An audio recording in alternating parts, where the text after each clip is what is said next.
Histórias do Velho Oeste. A menina estava descalça no coração do mercado empoeirado de Beehive. Seus pés rachados e sangrando deixavam manchas tênues no chão ressecado. Seus olhos procuravam uma fuga que não existia. O cobrador de dívidas agarrou seu braço, arrastando-a para o aberto como um prêmio de sua crueldade. A multidão silenciou. Alguns se viraram. Outros assistiram. Seu silêncio mais pesado que o sol do meio-dia. Até o vento parecia prender a respiração. Alguém sussurrou uma oração. Outro cuspiu no chão. A voz do cobrador ecoou pela praça. $8 e a família dela é orgulhosa demais para pagar. Vamos ver quanto vale o orgulho em Beehive. Ele tirou uma única moeda do bolso e a jogou na terra. Aí está $1. Pegue, menina. Isso é mais do que você vale agora. Abigail ficou paralisada. A multidão começou a murmurar. Alguém riu. Outro se virou. Pegue. Ele latiu novamente, agarrando seu braço. Ela tropeçou, tentando se soltar. O tecido do vestido rasgou no ombro, expondo sua pele. O riso morreu. Até o vento parecia prender a respiração. Ela se curvou, voz tremendo. Ele pagou $1. Eu peguei porque doía menos do que ser arrastada pela terra. Da beira do mercado, um homem deu um passo à frente. Ombros largos, chapéu empoeirado. Um rosto marcado pelos anos de solidão. Ele não falou. Simplesmente tirou seu casaco de couro gasto e o colocou sobre os ombros dela, protegendo-a dos olhares. A multidão ficou ainda mais quieta. O sorriso do cobrador vacilou.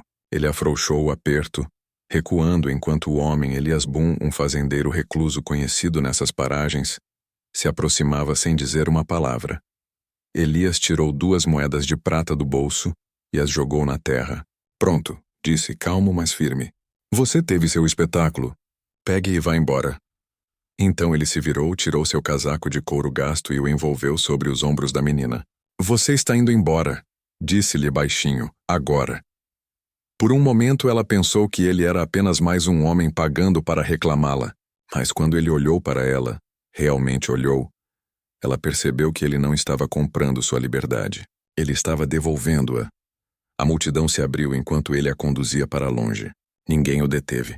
O cobrador não disse nada. O momento já havia se voltado contra ele. Abigail ficou parada, agarrando o casaco contra o peito. Por um longo momento ela hesitou. Depois seguiu Elias em direção à beira da rua, seus pés descalços inseguros. Ninguém a chamou, ninguém ousou. Sua voz quebrou o silêncio suave e incerta. Você pagou por mim. Por quê? Ele não se virou, não respondeu. O sol desceu baixo, lançando longas sombras pela estrada. E naquele silêncio, a pergunta persistiu. Ela estava caminhando em direção à segurança ou para uma dívida mais sombria, esperando para ser paga? Histórias de amor de cowboya. Estrada para fora de Beehive se estendia longa e silenciosa. A poeira subia atrás deles, enrolando-se como fumaça de uma velha ferida. Abigail caminhava descalça ao lado de Elias, agarrando o casaco em volta dos ombros. Nenhum dos dois falava. O único som era o ranger do cascalho e a respiração suave dos cavalos. Quando chegaram ao velho rancho, o sol já estava baixo. O lugar parecia meio vivo, meio esquecido. Algumas cercas inclinadas como homens cansados. O moinho de vento rangia enquanto girava. Abigail parou no portão, sem saber se isso era abrigo ou outro tipo de armadilha. Elias amarrou seu cavalo e abriu a porta. Entre. O ar cheirava a madeira, poeira e silêncio. Ele apontou para um pequeno catre no canto. Você pode descansar ali. A água perto do fogão, pão também. Ela hesitou, esperando por algo mais. Talvez uma ordem ou um preço. Mas ele se virou. Sentou-se perto da janela e não disse mais nada. Quando ela finalmente se sentou, suas pernas tremiam mais do peso do medo do que da caminhada. Naquela noite, ela não dormiu. Cada som a fazia estremecer. Uma vez, quando o assoalho rangeu, ela prendeu a respiração. Mas era apenas Elias saindo para colocar lenha no fogo. Ele não olhou para ela, não fez perguntas, apenas manteve o fogo aceso. A manhã chegou suave e cinzenta. Ela acordou com o cheiro de café. Viu uma tigela de mingau esperando na mesa. Ele estava do lado de fora consertando uma cerca, movendo-se devagar, mas firme. Pela primeira vez em meses, ninguém estava gritando. Ninguém a olhava como propriedade. Ela comeu em silêncio, cada bocada estranha, mas calorosa. Histórias do Oeste. Nos dias seguintes, ela permaneceu quieta, observando-o do canto. Ela aprendeu de uma foto desbotada sobre a lareira que ele havia perdido sua esposa. para uma febre anos atrás. Talvez por isso ele entendesse o silêncio melhor que palavras. Lentamente ela começou a varrer o chão, remendar um rasgo em um cobertor velho. Alimentar as galinhas? Elias não mandou ela fazer. Ele apenas acenou uma vez quando a viu trabalhando. Um pequeno gesto, mas pareceu confiança. Então respire enquanto pode por um momento. Ambos ficaram em silêncio, a chuva batendo no telhado. A tempestade lavou parte do medo, mas não tudo, ainda não. Naqueles momentos tranquilos, ela se lembrou das velhas histórias de sua mãe sobre a fronteira. Como a bondade de estranhos podia consertar um espírito quebrado. Como uma colcha quente em uma noite fria da pradaria, Elias a lembrava disso. Um homem moldado pela perda, mas ainda agarrado à decência.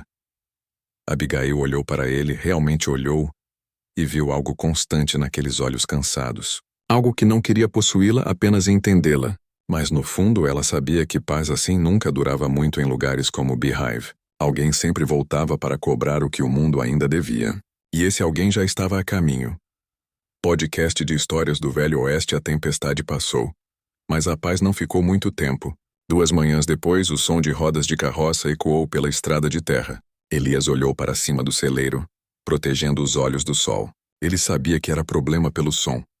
A carroça parou perto da cerca. O cobrador de dívidas desceu, suas botas afundando na lama. Atrás dele estava outro homem, mais jovem, mais cruel, sua mão descansando muito fácil na coronha de sua pistola. Abigail congelou nos degraus da varanda, um balde ainda na mão. Seu coração parecia que poderia sair do peito. Bem, olha só quem encontrou um salvador. O cobrador zombou. $8, Boom. Estou aqui pelo que é meu. Elias limpou as mãos nas calças. Devagar e firme. Você já levou o que não era seu, disse. Agora saia da minha terra. O homem riu. Você não me assusta, velho. Aquela menina me pertence até a dívida ser paga. Abigail deu um passo para trás. Sua voz mal um sussurro. Você não me possui. O homem mais jovem sorriu maliciosamente. Ela vai se você não puder pagar. Esse foi o momento em que Elias parou de falar.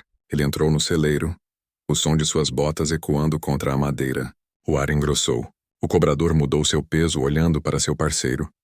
Então Elias voltou, rifle na mão. O Winchester brilhou sob a luz da manhã. Ele não gritou, não mirou logo de cara. Ele apenas deu um passo lento para frente, outro e outro. Cada passo tornava o espaço entre eles menor, mais apertado, mais perigoso. Você acha que pode apontar essa coisa e me assustar? O cobrador latiu, mas sua voz rachou no meio. Os olhos de Elias não piscaram. Eu não aponto a menos que esteja falando sério, disse. O homem mais jovem alcançou sua pistola, mas o olhar que Elias lhe deu parou sua mão fria. Até os cavalos ficaram parados. Por um momento pareceu que o mundo inteiro esqueceu de respirar. Vão embora, Elias disse baixinho. Agora. O cobrador cuspiu no chão, praguejou baixinho e subiu de volta na carroça. A poeira subiu atrás deles enquanto se afastavam, menores e menores até desaparecerem nas colinas. Abigail ficou ali, tremendo, não de medo, mas de algo novo, algo que parecia muito com segurança. Filmes de romance do Velho Oeste. Elias se virou e baixou o rifle e disse apenas uma coisa. Da próxima vez não vou pedir 2 vezes. O silêncio depois foi longo, mas não pesado. Me lembrou de histórias que meu avô contava ao redor da fogueira sobre homens que ficavam de pé, não com palavras, mas com determinação silenciosa no Velho Oeste. O rifle de um homem era sua palavra, e Elias incorporava aquele espírito inabalável, protegendo o que era certo sem alarde. Era o tipo de silêncio que fazia você acreditar que o pior havia passado, mesmo se no fundo você soubesse que não. Então, o que você teria feito nas botas dele? Teria mantido sua posição ou se virado como os outros em Beehive? Tome um gole do seu café ou chá onde quer que esteja, e me diga que horas são e de onde você está ouvindo. E se você quer ouvir como essa história termina para saber o que fazer, aperte o botão de inscrever e fique comigo para a próxima parte. Porque acredite, a parte mais difícil ainda não chegou. Uma semana depois, a quietude se manteve, mas Elias parecia inquieto. Abigail encontrou Elias sentado perto da janela, contando algo na mão.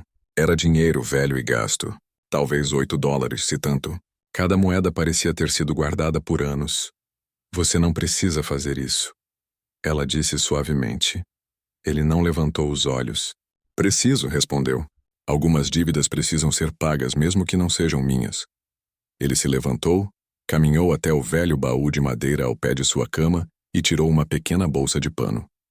É tudo o que me sobrou, disse. Seu pai deve 8. Você pega isso. Volta para a cidade. Acerta as contas. A garganta de Abigail apertou. Esse dinheiro é a sua vida. Ai, ele acenou uma vez. Talvez. Mas a vida não significa muito se você não consegue dormir à noite. Ela queria argumentar, mas não conseguiu. A verdade em sua voz a deteve friamente. Mais tarde, naquele dia, ela atrelou o cavalo dele e cavalgou para Beehive. Sua mão tremeu o caminho todo. As pessoas olhavam enquanto ela passava, sussurrando, lembrando daquele dia no mercado. No escritório de advocacia, o cobrador de dívidas sentava atrás de uma mesa, presunçoso como sempre. Bem, olha quem voltou, disse. Abigail colocou as moedas na mesa uma por uma, seus olhos firmes. $8, cada centavo. Mas nós dois sabemos que a dívida original era 3. O resto é juros ilegais, usura sob a lei. Agora assine ou vou pedir ao xerife para ler esse papel em voz alta na frente da igreja no domingo. Seu sorriso desapareceu. Ele assinou. Havia uma satisfação naquele momento.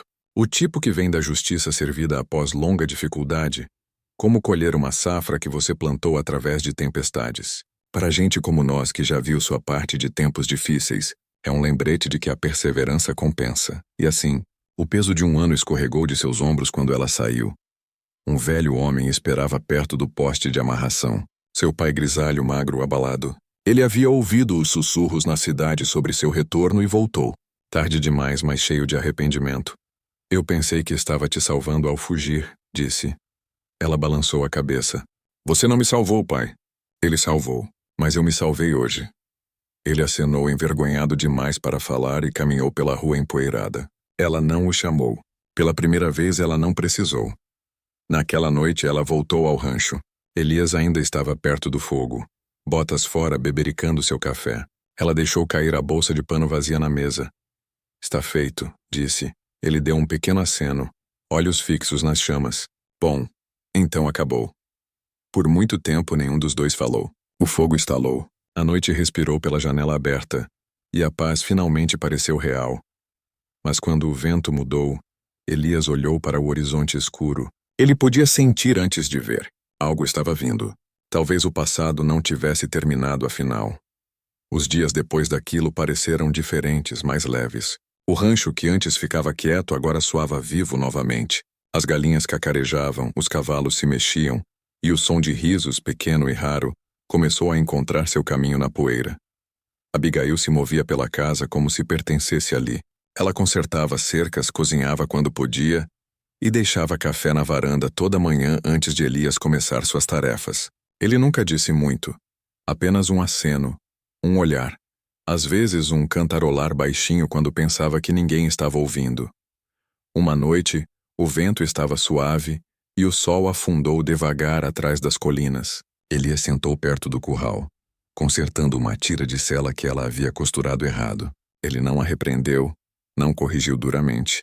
Ele apenas sorriu, o tipo de sorriso que vinha uma vez por estação, e disse: Você quase acertou. Ela riu, o som surpreendendo até a si mesma. Pela primeira vez não parecia que o riso precisava de permissão.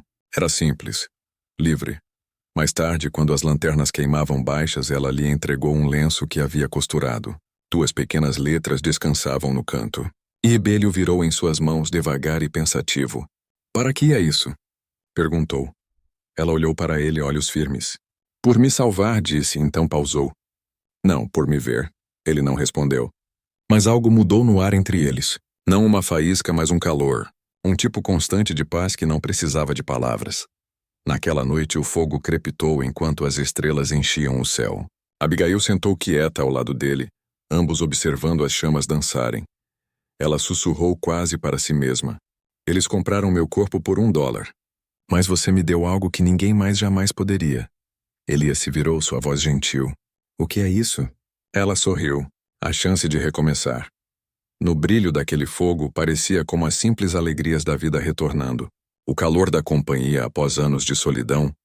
Muito parecido com redescobrir a carta de um velho amigo em uma gaveta esquecida, trazendo de volta o conforto de laços duradouros. E talvez seja isso que a cura realmente é. Não esquecer de onde você veio, mas finalmente acreditar que você merece onde está. Às vezes não são os heróis barulhentos que nos salvam, mas os silenciosos que apenas aparecem e ficam. E apenas talvez, o amor nem sempre precise ser falado para ser sentido. Então me diga isso. Quando foi a última vez que você deu paz a alguém, mesmo que te custasse algo? Quando foi a última vez que você se perdoou o suficiente para começar de novo? Respire fundo. Tome um gole do seu café ou chá. E se essa história tocou você, se ela fez você pensar ou talvez sentir alguma coisa, dê um like neste vídeo e se inscreva para não perder a próxima história, Esperando na Estrada. Porque aqui no Velho Oeste cada cicatriz tem uma história.